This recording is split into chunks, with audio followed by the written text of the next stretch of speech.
বেশ কিছু রাজনৈতিক দল যারা এবং অধিকাংশ রাজনৈতিক দলই বিশেষ করে যারা পরিষ্কারভাবেই বলেছিল যে 2 মেয়াদের বেশি কেউ প্রধানমন্ত্রী থাকতে পারবে না, কিংবা 2বারের বেশি কেউ প্রধানমন্ত্রী থাকবে না। কার্যত বার আর মেয়াদ আসলে ওইভাবে কেউ হিসাব করে বলে নাই যে কেউ মেয়াদের আগে যদি অভিশংসিত হয়, অপসারণ ঘটে, সেই ক্ষেত্রে আবার ভাঙতি বছর তিনি পরে মানে পুষিয়ে নিতে পারবেন কিনা, ওইরকম ভাবে তো চিন্তা করে বলে নাই। সেই দিক থেকে সবাই মোটামুটি ওইখানে একমত যে সেটা মানে ভগ্নাংশ হোক আর পরিপূর্ণ হোক, 2টা মেয়াদের বেশি কেউ প্রধানমন্ত্রী থাকতে পারবে না।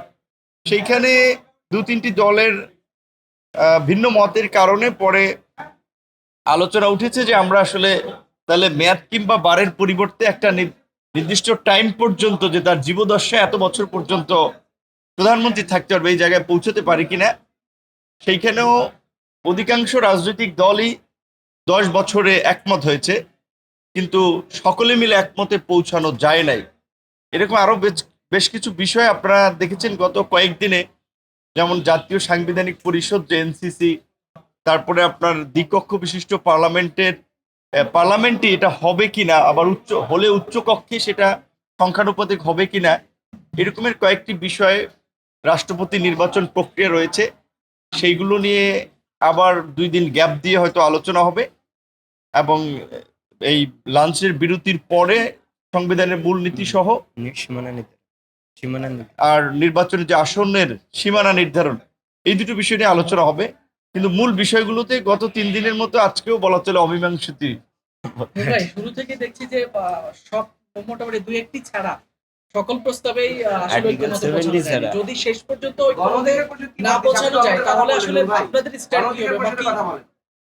এটা আসলে দুঃখজনক। দেখেন, আমরা তো বলছি যে যেমন আমরা 2021 সালে যখন দলের ঘোষণা করি, তখন আমাদের একটা পজিশন ছিল যে বাংলাদেশে ভারসাম্যপূর্ণ সংসদের জন্য আনুপাতিক হারে নির্বাচন হবে, এবং সংসদের উচ্চ কক্ষ এবং নিম্ন কক্ষ দুটো কক্ষ থাকবে।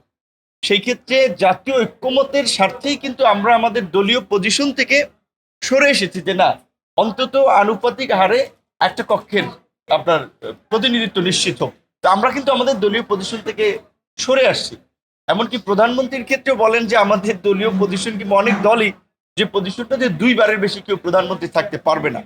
সেইখানে এখন যখন সময়ের কথাও নির্ধারণ হচ্ছে, তাও কিন্তু আমরা বলছি ওকে, কেউ যদি কোনো কারণে একটা টার্মের ফার্স্ট 2 বছর প্রধানমন্ত্রী থাকলো, 3 বছর থাকলো না, সেটা হতে পারে মোট কথা 10 বছর, যেটা মালয়েশিয়া তো অনেক দেশেও এখন আলাপ আলোচনা হচ্ছে।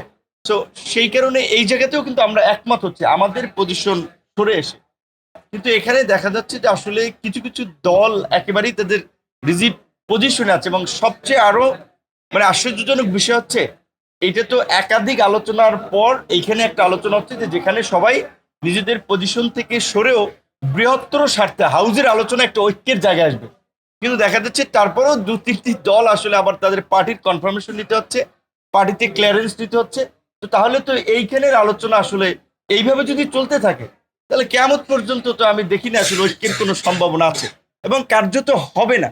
কখনোই শতভাগ ঐক্যের জায়গা তৈরি হবে না। সেই জন্য কিন্তু আমরা বারবার বলেছি যে আপনি কতটুকু পর্যন্ত আলোচনায় একমত হলে আপনি সেটাকে ঐক্যমত বলবেন, কিংবা কতটি দল, কতটি সংগঠন, কতটুকু অন্যান্য অর্গানাইজেশনের মতামত থাকলে আপনি সেটাকে ঐক্য বলবেন, এইটার একটা মাপকাঠি বোধহয় ঐক্যমত কমিশনকে নির্ধারণ করা দরকার। এবং আমরা কিন্তু অনেক ক্ষেত্রে বলেছি যে আপনারা তো এখানে একটা রেফারির ভূমিকা আছেন, সুতরাং অন্যদের আলাপ আলোচনাগুলো শুনে আপনারা একটা সিদ্ধান্তে আপনাদেরকে পৌঁছাতে হবে। আদারওয়াইজ ওইভাবে আপনার শতভাগ মতামত নিয়ে ঐক্যমতে পৌঁছানো, এইটা অনেক বিষয়ে কিন্তু সম্ভব হবে না।